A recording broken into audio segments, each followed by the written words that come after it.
Meus irmãos, muita paz.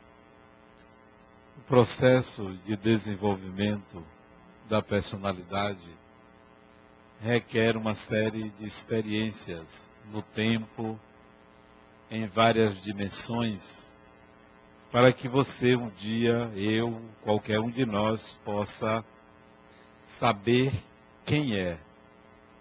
A pergunta quem eu sou não é simples de ser respondida. Muitos ainda não conseguem se entender, pensam que são simplesmente filhos que moram em tal ou qual lugar. Até o processo de formação do sobrenome é interessante que no passado, na Europa principalmente, o sobrenome de uma pessoa vinha da ocupação da família. Outro sobrenome vem de fenômenos da natureza, para vincular a pessoa a uma origem, a um centro, a uma ideia principal, até que um dia o próprio indivíduo possa dizer quem ele é, sem precisar se referenciar a outra pessoa, a um nome ou a qualquer fenômeno ou experiência externa. Mas não é simples.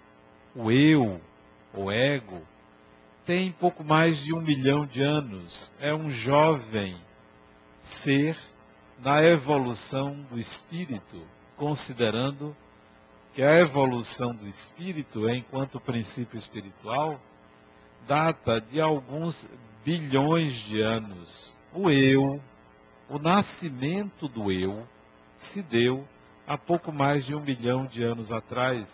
Então é jovem. 1 milhão para 1,5 bilhão é uma distância muito grande. E 1 milhão de anos atrás, quando as primeiras coletividades humanoides se fixaram em pontos do globo terrestre, nós estávamos entendendo que existia uma unidade. Mas até hoje, passados 1 milhão de anos, muitos ainda não sabem quem são. Como é que funciona o ser, a mente, o espírito? Confunde corpo com mente com espírito, confunde o nome com a personalidade, confunde a própria pessoa com a profissão, com a família, com o patrimônio, como se estivesse perdido no mundo. Muita gente está perdida no mundo e precisa de âncoras, precisa de vínculos para se sentir existente. Mas a jornada do desenvolvimento da personalidade é solitária, é muito solitária, embora possa ser solidária, mas é muito solitária. Nós não conseguimos fazer com que ninguém nos conheça totalmente, nem conseguimos nos mostrar totalmente. Só Deus é que tem acesso à nossa mais íntima essência, porque ninguém sabe o que se passa dentro de nós, nem tampouco sabemos o que se passa dentro do outro. Então, é muito solitário esse processo. Nos vinculamos a outras pessoas solidariamente para nos sentirmos pertencentes. Então, o eu é uma incógnita. Você saber de fato quem você é. Se eu perguntar a alguém aqui quem é você, a pessoa vai dizer o nome, a profissão. Se for mulher, dificilmente vai dizer a idade, vai dizer onde mora, tudo que é acessório. Mas se a pergunta for mais profunda, quem é você, de fato, vai sentir uma dificuldade muito grande em explicar. Mas não pensem que isso é sinal de loucura, não. É loucura mesmo, não é sinal. Não pense que é sinal, não.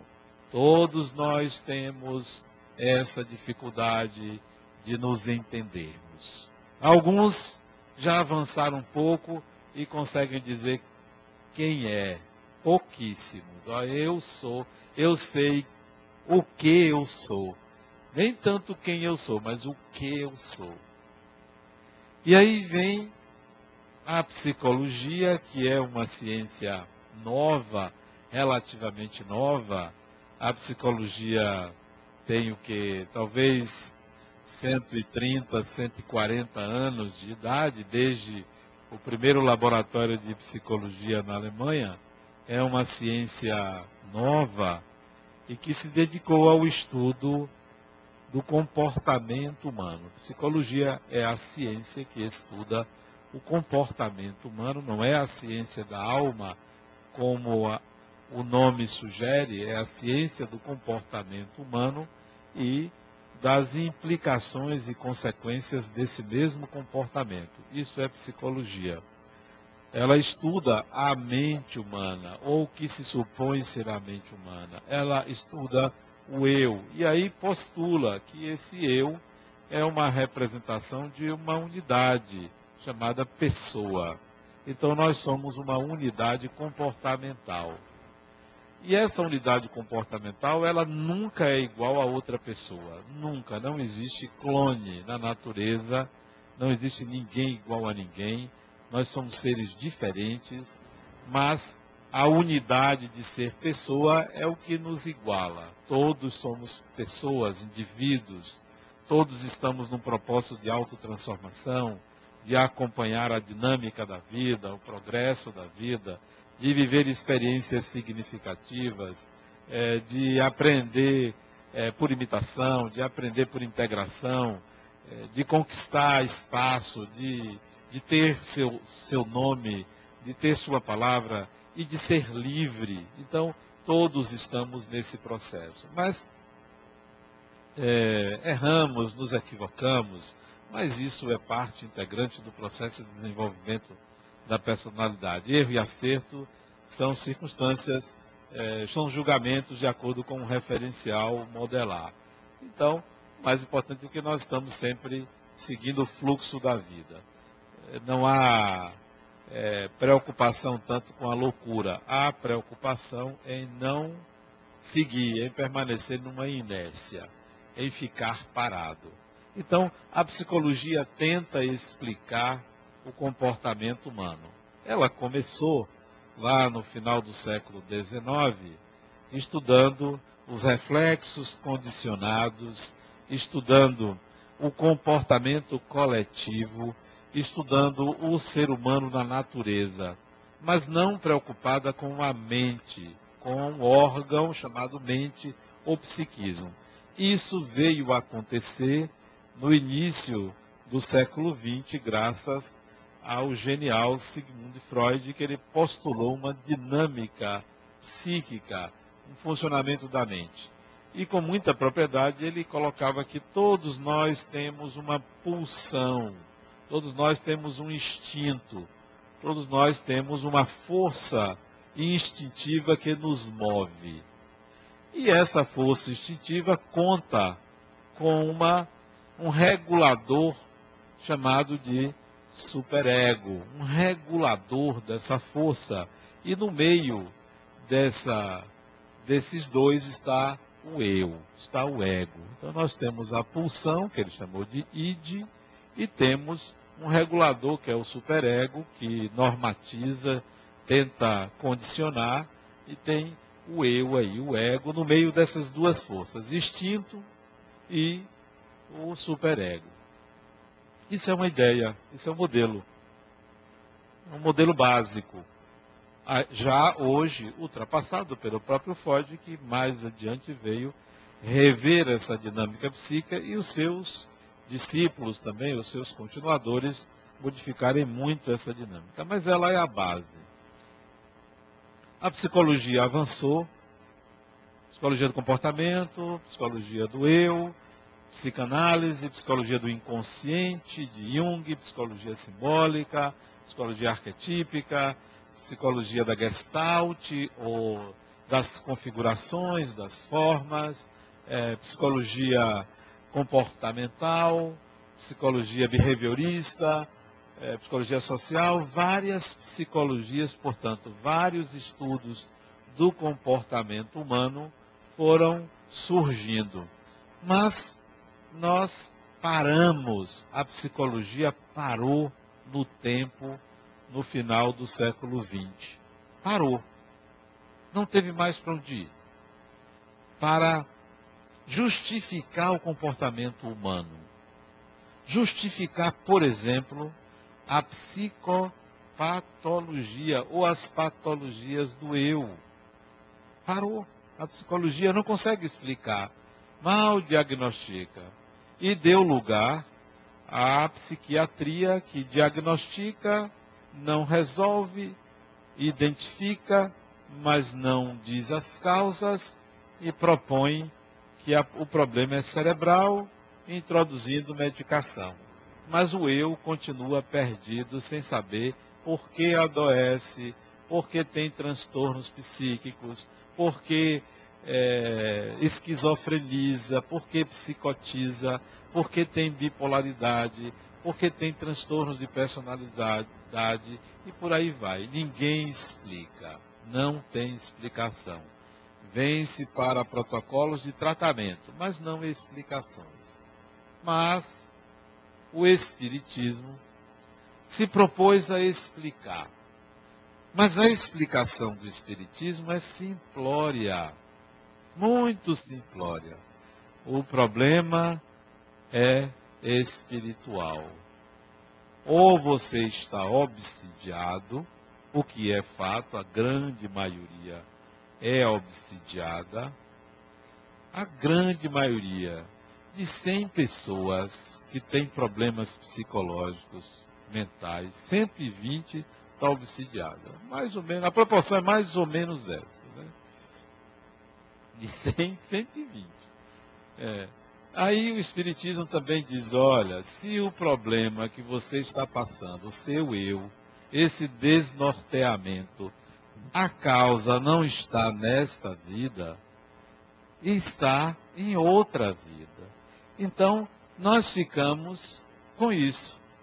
E propõe, para você resolver o problema, você precisa fazer o bem, fazer caridade, você precisa ajudar o próximo. Pronto. Então, a questão fica reduzida a essas duas causas, que não são necessariamente causas, e a uma solução. Mas se isso resolvesse, era simples. Bastava você se tornar uma pessoa boa, caridosa, e resolvia tudo, não tinha problema nenhum. Ora, mas tem pessoas boas também adoecem, pessoas boas ficam com raiva, pessoas boas às vezes maltratam, às vezes se equivocam, etc, etc. Às vezes até surtam. Não, a solução está aí. Nós precisamos entender o funcionamento da mente. Onde começa o pensamento que se conclui numa ação? Esse percurso aí passa por onde? Nasce de onde? De onde nasce o desejo? O desejo é físico? É psíquico? É espiritual? De onde nasce a vontade, a ideia, o sentimento? Então nós precisamos mapear corpo, mente e espírito para ter uma ideia, porque senão nós vamos continuar quebrando a cabeça, se batendo de um lado para o outro e não vamos resolver absolutamente nada. Esses dias, uma pessoa foi na minha casa e disse, Adenal, eu vou ficar maluca. Eu já sabia que ela tinha um traçozinho, né? Eu vou ficar maluca, porque eu não consigo conter tantos pensamentos. Eu preciso de um psiquiatra, de um remédio. Mas eu não sou psiquiatra, eu sou psicólogo. Não, mas tem alguma coisa. Aí eu senti, a fisionomia dela mudou. Como se ela tivesse num processo de transfiguração. Você olhar para a pessoa está com um rosto diferente. Eu disse, não. ela está incorporada ou semi-incorporada. Eu disse, deite aqui. Botei ela no sofá, deite aqui. Tateei o corpo dela e senti um movimento anômalo de energia do lado direito dela. Mas não me parecia algo consistente, tão forte que provocasse aquilo. Continuei e percebi que o problema estava na laringe dela. E aí comecei a aplicar passes ali e ela adormeceu. Voltou. Cadê a confusão? Não estava. Provavelmente a entidade espiritual estava ligada ao chakra laríngeo dela, que é o chakra do discernimento, e provocava aquela confusão mental. Ao toque, houve um afastamento, ela voltou a si, a fisionomia mudou. O eu entra em colapso, porque um outro eu penetra aquele ambiente. Mas o problema está solucionado? Não. Por que esse outro eu entra ali? Por que invade o pensar? Onde é que está o plug, o link que conecta? Então vamos ver o percurso do pensamento. De um lado tem o espírito. É no espírito que está o desejo. É no espírito que está a vontade. É no espírito. Nesse ser imaterial, improvável de ser visto, tocado, materializado. É o espírito, é o princípio inteligente. Ali está o impulso que a gente chama de desejo ou de vontade. O impulso está ali. Isso é que é a emissão do Criador na criatura. É esse impulso que nasce da intimidade do espírito, como a luz nasce de algum centro emissor. Esse centro emissor é o espírito. Ali nasce a vontade. Essa vontade, por exemplo, a vontade de ser alguém na vida, isso é traduzido assim. Mas lá na intimidade do espírito, há a vontade de viver. Essa é primordial. Vontade de ser, de viver, de estar no mundo. Isso está lá. Isto passa por essa vontade passa por um processamento. Uma usina que contém emoções, imagens, sentimentos, fantasias, ideias, dores, alegrias. Essa usina, por onde passa essa vontade, chama-se inconsciente. Nada acessível ao eu. Tudo que a gente deseja, toda vontade, antes de se materializar, passa por esse caldo, por esse conteúdo. Recebe contribuições de tudo que já foi vivido, desejado, pensado, realizado no passado, desde que você existe como um ser individual há 1 milhão de anos atrás. Não há vontade pura, não há desejo puro. Ele é alquimicamente misturado no inconsciente, que é uma zona da mente humana. Não tem nada a ver com o corpo. Desejo não tem nada a ver com o corpo. O corpo já é uma extensão dessa mente, é a parte mais externa da mente. Pois bem, o impulso nasce do espírito, passa pelo inconsciente, mistura-se a todo esse conteúdo e chega na consciência como um movimento. Esse movimento é transformado em imagem. Antes de qualquer ação, a nossa mente forma uma imagem. Uma imagem. Se nós pudéssemos perceber essas imagens, poderíamos controlar os nossos comportamentos. Imagens. O nosso eu lida com imagens. São muitas imagens. Imagens idealizadas. Essas imagens têm o nome primeiro de fantasia. A fantasia é uma imagem primária. As imagens, elas começam com fantasias. Desde que a gente nasce, nós temos N fantasias, que são produtos da vontade do espírito, que se mistura no inconsciente e se mostra como uma imagem embrionária chamada fantasia. Essa fantasia ganha corpo com os conteúdos da consciência, que são associados pelo eu. Aí você vê a imagem instantaneamente e vai para a materialização da imagem, que é o comportamento. O pensamento é, então, aquela fantasia que se transforma numa imagem. O conjunto de imagens que se associam se chama ideia. Ideia é um conjunto de imagens. Normalmente a gente, de uma maneira leiga, diz assim, o meu pensamento é... Não, não é o seu pensamento. É a sua ideia. Porque o pensar é o embrião da ideia. Mas nós costumeiramente chamamos de ideia, pensamento, pensamento de ideia. Mas a ideia, é um conjunto de imagens que se associam com um propósito, com um conteúdo, com um núcleo. E nós precisamos identificar imagens.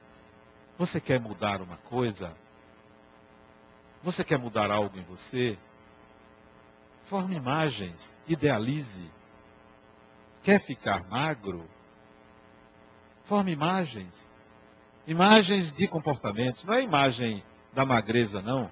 Imagens de comportamentos que levam a... Imagine, crie, formule na sua tela mental da consciência uma série de imagens para que você alcance aquele comportamento. Imagens. Por força de exames, eu tive que fazer dieta. Dieta líquida. Pois bem, hoje, no almoço, tinha um suculento filé na minha frente. Eu olhei para aquele filé, ele estava olhando para mim, tem esse detalhe. Eu estava quieto no meu canto. Confesso a vocês que a imagem do exame anulou a vontade de comer aquilo. A imagem, ela faz com que você direcione aquele desejo, que era o desejo de comer aquela carne. Mas eu trabalhei com imagens. A imagem do exame, o propósito, a necessidade, a importância, etc, etc. Dilui-se aquilo que a gente podia dizer, não, mas o corpo pede. Há um condicionamento. O condicionamento corporal é 1000 vezes menor do que o condicionamento psíquico. O condicionamento corporal é muito pequeno em relação ao condicionamento psíquico. Ao que nós condicionamos como sendo rotina de fazer isso, fazer aquilo, de se alimentar dessa ou daquela forma, há um condicionamento psíquico. E a gente atribui ao corpo físico, não. O corpo físico é mero reflexo, é a parte mais externa da mente, é isso aqui, é a parte mais externa. Então, a psicologia encontrou um limite quando ela se viu diante da dinâmica, da complexidade da dinâmica psíquica. Não nasceu mais nenhuma escola psicológica depois da escola cognitivo-comportamental. Não nasceu. Que, aliás, é limitadíssima, coitada. Ninguém é perfeito também. Não nasceu. Há uma proposta de criação de uma psicologia do espírito. Uma psicologia do espírito. Não uma psicologia espírita. Acho um equívoco. E tem muitos espíritos que psicografam mensagens mandando psicologia espírita. Não é uma psicologia espírita. Eu teria que ter uma psicologia budista, católica. Não. Psicologia é psicologia. Psicologia disto ou daquilo. Psicologia social, psicologia do trânsito, psicologia da educação. Isso sim. Mas não uma psicologia religiosa. Já vai matar, porque vai dogmatizar. Há uma psicologia do espírito, que é o Espírito Senhor de todos os processos. Né? De todos os processos. É o Espírito que você é. O desejo nasce de você, Espírito. As coisas na vida, na sua vida, são assim, porque você, Espírito, é assim. Não culpe o corpo, não culpe o desencarnado, não culpe a família, não culpe a ninguém. As coisas na sua vida são assim porque você é assim. Se você trabalhar suas imagens mentais, a sua vida muda. Fixe imagens, forme imagens. A esse respeito, eu li um livro há muitos anos atrás, de um pesquisador paraense, já desencarnou, creio eu que ele já desencarnou, chamado Nazareno Torinho. Creio que ele desencarnou. Nunca mais eu vi escritos dele. Isso foi na minha juventude que eu li esse livro. Ele trabalhava com regressão de memória. E ele levou uma pessoa, por uma técnica, que eu não me lembro qual era, a se lembrar do passado. E essa pessoa se lembrou. Quem foi no passado? Nome, datas, experiências que teve naquela vida. E ele foi pesquisar porque era um personagem conhecido. Tudo correto. Detalhes da vida daquela pessoa, ele constatou que estavam corretos. Olha o que é a imagem. Mas trabalhando com esse sujeito, nessa mesma época em que ele viveu no passado, ele descobriu que este indivíduo foi ator e interpretou aquele personagem. Na realidade, ele não estava lembrando que ele foi aquele indivíduo, ele estava lembrando do personagem que ele interpretou e sabia com detalhes a vida do personagem. Porque havia uma fixação mental. Imagens.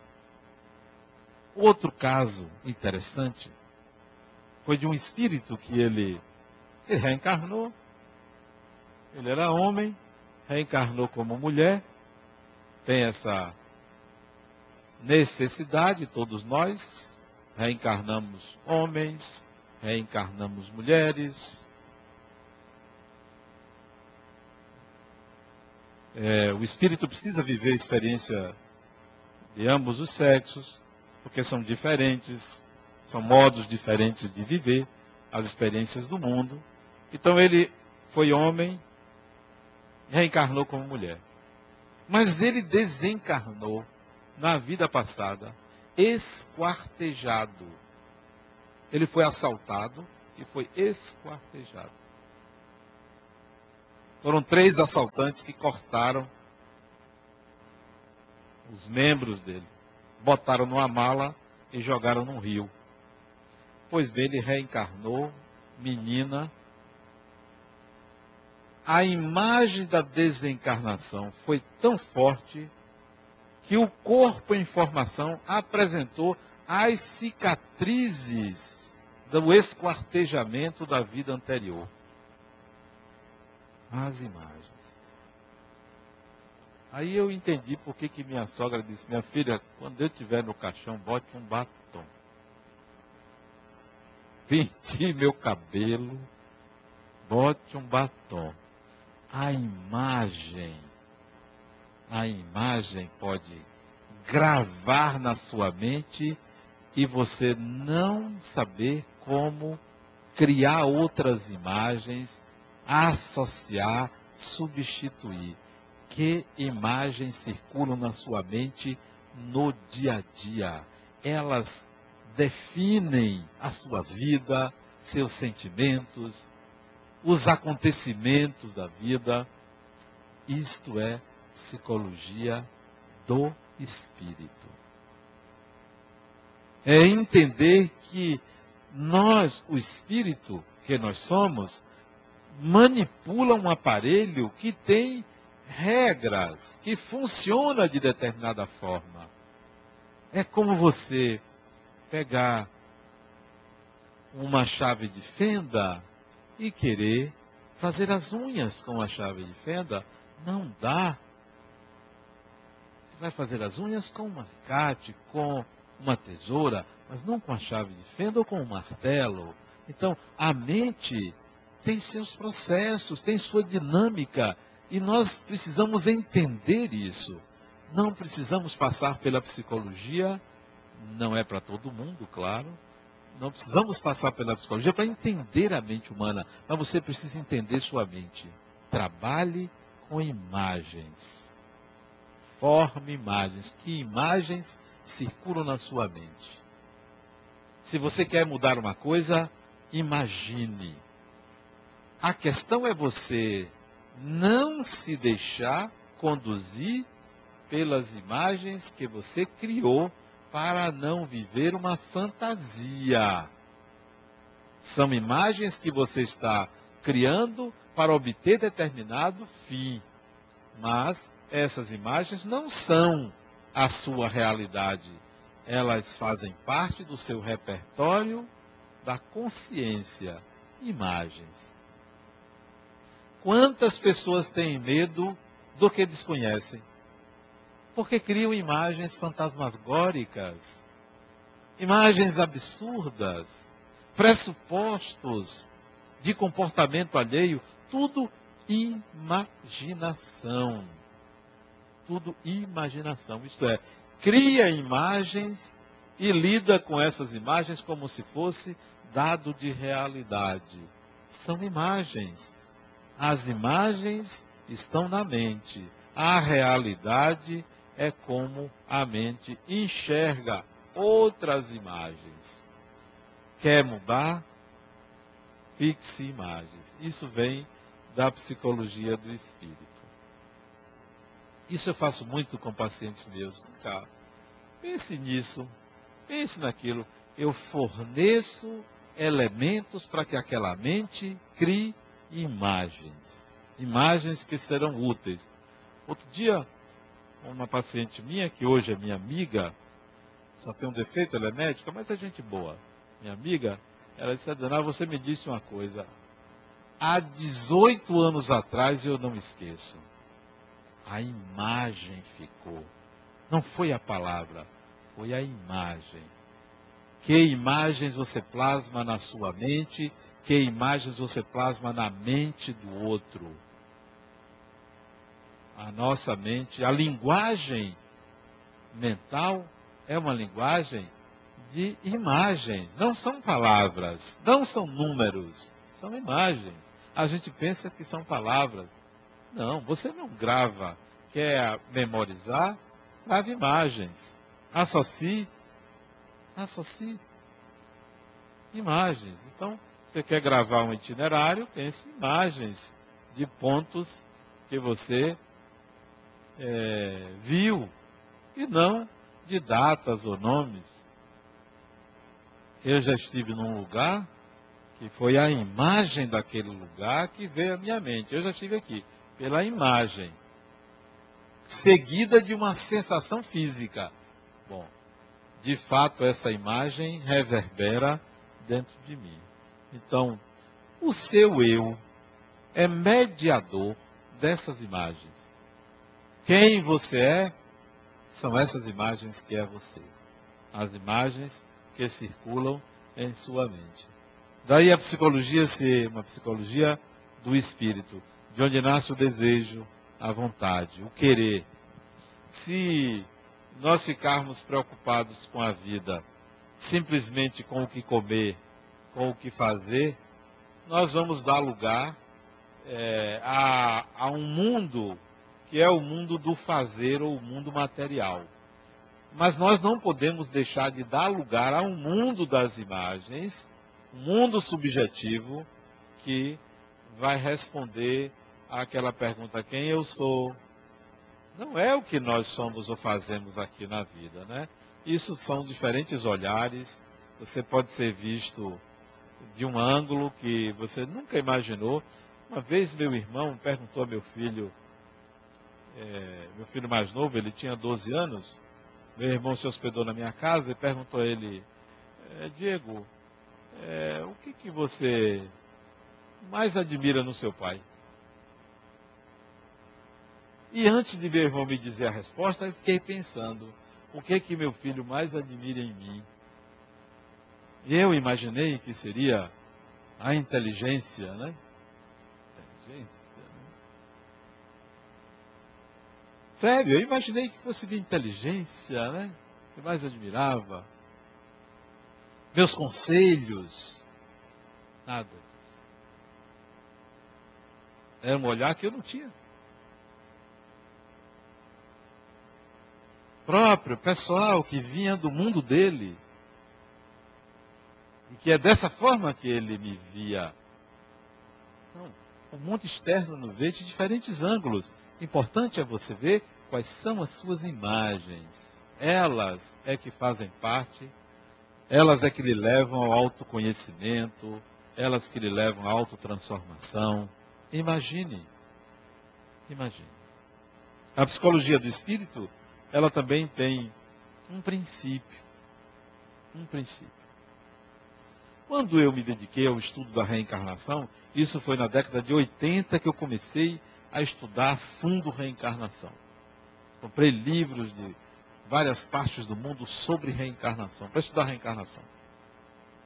Eu pensava assim, que o espírito viveu uma encarnação, morria, e aí ele na encarnação seguinte voltava, esquecia tudo, começava de novo.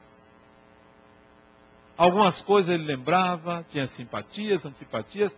Eu pensava que era assim, mas não é assim. Não é assim. A psicologia do espírito me levou a entender que você, que é um espírito, é um contínuo. Não muda significativamente. Um contínuo. Há uma continuidade do eu. É um contínuo. É um caminhar constante. Se fosse possível você, que me ouve agora, desfocasse esta encarnação, porque a gente foca demais a encarnação, trabalhar, relacionar-se, comer, dormir, brincar, a gente foca muito aqui, a gente não olha para o espírito, olha para fora. Quem olha para fora, dorme. Quem olha para dentro, acorda. Se você desfocasse desse mundo e olhasse para o espírito que você é, você veria que você não mudou 1 milímetro do seu modus operandi da vida passada para a vida presente. O que mudou foi o externo. É assim, ó.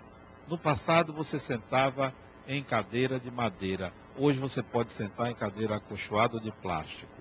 No passado você usava o grito para falar com alguém. Hoje, no presente, você usa o celular. Mas é o mesmo contato, mesma forma de se comunicar.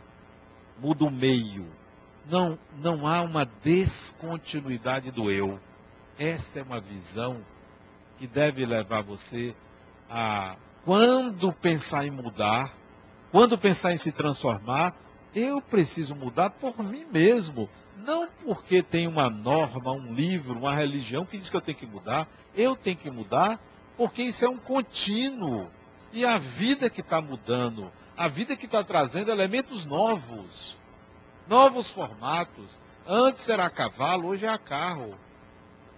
Antes não tinha avião, hoje o meio, mas é o mesmo transportar, é o mesmo espírito, só muda o externo. Então, Você quer saber quem foi você na vida passada? Não mudou. É isso que você é.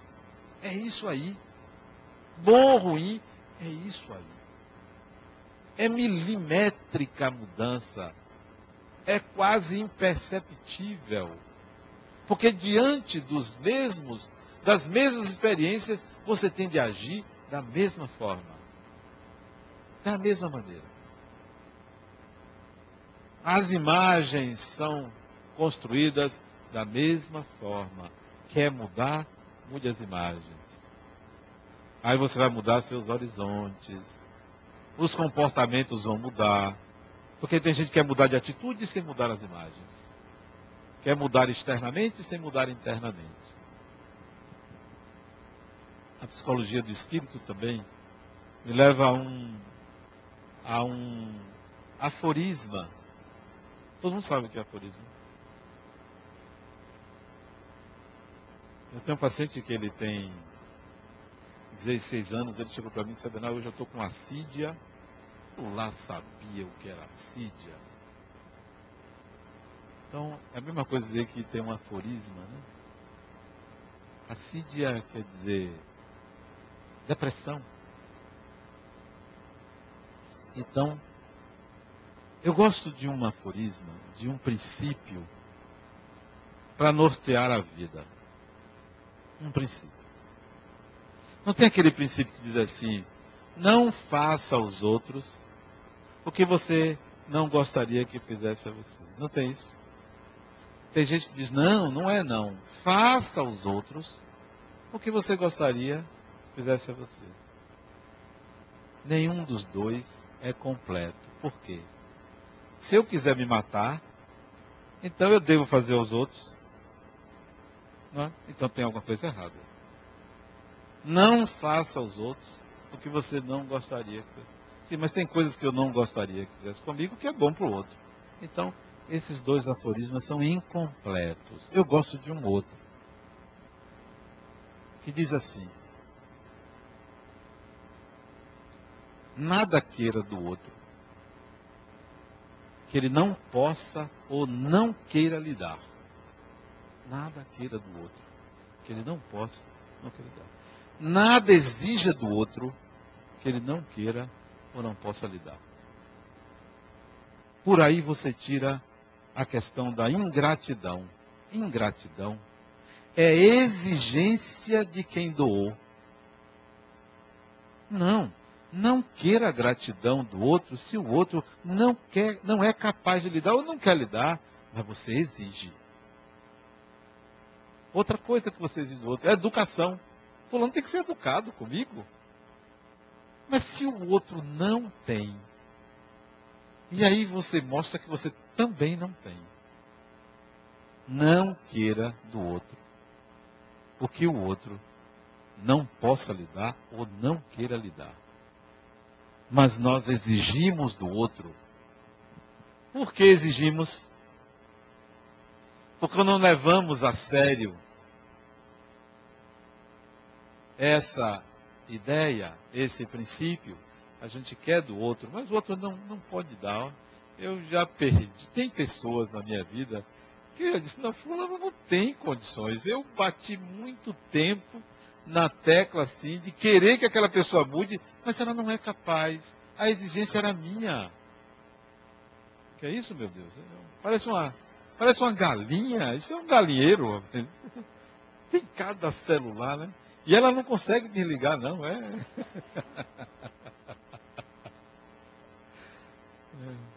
É sempre assim. E pode notar que é uma mulher. Está na bolsa. Pode ter esse outro detalhe. E ela não sabe em que lugar da bolsa está.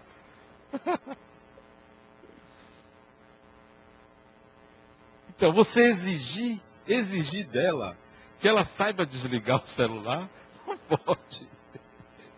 Não tem como, né? Ela vai ter que ter aulas e mais aulas para aprender a desligar o pobre do celular. Então, eu já me perdi. Eu estava falando o quê? Não queira nada do outro. Tem pessoas que não alcançam, tem limites. A pessoa tem limite. Não passa, não ultrapassa. O repertório de experiências daquele espírito não permite que alcance aquele patamar que você exige. Só mais algumas encarnações para a pessoa alcançar. 200, 300, aí ela alcança aquilo ali. Fora isso, há um limite para aquele espírito. Nós não somos iguais, temos distintas experiências, temos capacidades de adquirir, mas somos diferentes. Então, a psicologia do espírito, para mim, segue isso. Olha, não queira nada que o outro, não exija nada do outro que ele não queira ou não possa lhe dar. E aí você aprende com isso a compreender e a perdoar, porque sabe que o outro tem limites. Está dentro do limite daquela pessoa, não vai adiante, não consegue. É melhor mudar a imagem. Já não vou fazer a imagem que eu queria de fulano ou fulana. Não alcança, a imagem é outra. Várias vezes já disse a pessoas, esses dias até recebi um e-mail que eu não respondi ainda, eu vou responder. A filha ou o filho, 30, 40 anos, Adenauer, por que minha filha me detesta? A mãe dizendo para mim, ou o pai, criatura, deixe de ser mãe, que mania é essa? De querer ser mãe ou pai de uma pessoa de 30 anos de idade. Mude a imagem, crie a imagem de amigo ou amiga. Não mais de filho ou filha. É um espírito, liberte-se. Ah, mas depende de mim. Sim, continue ajudando. Mas você não é mais mãe ou pai para querer regular comportamento. Dê o que você acha que deve dar. Contribua com o que você acha que deve contribuir. Mas não se responsabilize mais pela conduta de A ou de B. A conduta irresponsável de A ou de B. Não. É um espírito. Mas quer continuar naquele mesmo papel de pai, de mãe. São pessoas, são espíritos. O papel é circunstancial, pertence a essa encarnação. Quando desencarna, não é pai, não é mãe, não é filho, nem irmão de ninguém. São espíritos, muda. Os papéis são outros. Volta de forma diferente. Já pensou você voltar com aquela mesma figura do seu lado, como marido ou como mulher? Ninguém aguenta. Por isso que é até que a morte os separe. Até logo, foi bom, né? E tem que terminar bem, para não continuar ligado do outro lado. Foi bom, tá bom, agora não tem mais esse negócio. A gente pode até reencarnar junto, mas cada um pro seu canto. Porque persistir. O outro veio perguntar, será que eu vou voltar? Ela, né? Sempre mulher tem cada pergunta. É um negócio impressionante, a criatividade da mente feminina. Adenauer, será que eu vou voltar? Eu me separei, foi uma separação litigiosa, nós brigamos, disputamos patrimônio, disputamos os filhos. Será que eu vou voltar casada de novo com ele? Olha a pergunta. Criatura só volta se você quiser, e se ele quiser. Que será uma grande bobagem, né? Dos dois. Não deram certo. Por que vai voltar junto? Que Deus seria esse? Seria sádico. Não, bota um ali, outro aqui. Ou então bota aí perto, para irmão, para evitar alguma coisa. Assim mesmo, quando bota junto, dá problema. Então não separar, deixa um lá, outro cá. Um nasce num país, um na Argentina, outro no Brasil. Aí, né, vai viver bem. É cada pensamento. Mas para finalizar, eu peço a vocês que pensem na imagem. Crie imagens daquilo que você deseja que se realize. Não parta para transformar as imagens em realidade, porque elas por si só fazem isso. A realidade é essa, é uma dimensão. A subjetividade é outra dimensão, mas trabalhe a sua subjetividade para que essas imagens possam ser conduzidas pelo eu. Quando alguém perguntar quem é você, olha, eu estou vendo um jardim florido. Olha, eu estou vendo um pôr do sol. Eu estou vendo uma pessoa bonita. Imagens. Você é o conjunto dessas imagens.